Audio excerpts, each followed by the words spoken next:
এই টপিকটা hot topic, আবার বলে দিচ্ছি এই টপিকটা খুবই গুরুত্বপূর্ণ একটা টপিক, খুবই গুরুত্বপূর্ণ টপিক। এখান থেকে আপনি প্রাইমারি পরীক্ষায় আপনি অবশ্যই 2 নম্বর আপনার জন্য বরাদ্দ। কত?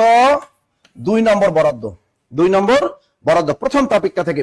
আচ্ছা, এবার আপনারা এখান থেকে আমাকে প্রশ্ন করেন, বাংলা মুদ্রাক্ষরের জনক কাকে বলা হয়? 2024 সালে প্রাইমারি সহকারী শিক্ষণীয় পরীক্ষায় এই দ্বিতীয় ধাপে এই প্রশ্নটা কিন্তু এসেছিল যে বাংলা মুদ্রাক্ষরের জনক কি? বাংলা মুদ্রাক্ষরের জনক, আপনারা টাস্টার জবাব দিয়ে দেন, বাংলা মুদ্রাক্ষরের জনক কে? এ সম্পর্কে একটু বিস্তারিত আপনাকে বলতে হবে, কারণ এটা প্রাইমারি ভাইবা বোর্ডে এখান থেকে প্রশ্ন ধরে।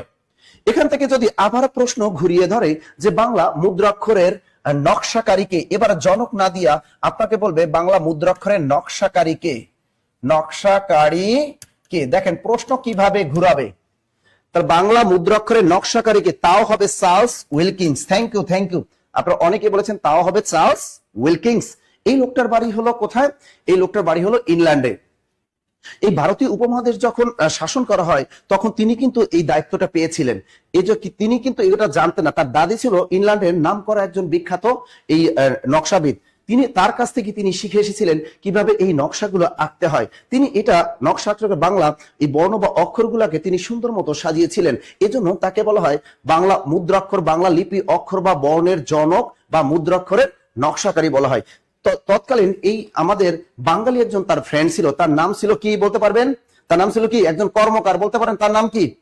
পঞ্চানন কর্মকার। সে ছিলেন একজন তার বাঙালি বন্ধু। এই পঞ্চানন কর্মকারকে দায়িত্ব দেওয়া হয়েছিল এইগুলাকে খোদাই করার জন্য। তা যদি পরীক্ষায় প্রশ্ন আসে বাংলা মুদ্রাক্ষরের জনককে, চার্লস উইলকিন্স। বাংলা মুদ্রাক্ষরের নকশাকারীকে, চার্লস উইলকিন্স।